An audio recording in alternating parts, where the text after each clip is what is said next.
Știai că în 1986 în București s-a întâmplat ceva incredibil? 3 blocuri masive au fost mutate pe roți. În timpul regimului Ceaușescu se dorea extinderea unei străzi importante din București, dar nu puteau să demoleze aceste blocuri cu locatarii în ele. Astfel a avut loc o operațiune uimitoare. Sute de oameni au lucrat împreună pentru a scoate blocurile din fundație, apoi le-au plasat pe roți gigant. Mașini uriașe au fost folosite pentru a trage blocurile pe străzi. Imaginează-ți văzând un bloc de 5.000 de tone deplasându-se pe străzile orașului. Ai timp 5 secunde să lași un comentariu cu România ca să continuăm. 5, 4, 3, 2, 1...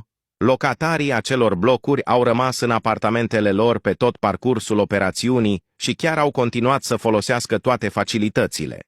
Acesta este un exemplu al puterii și determinării oamenilor de a face lucruri imposibile.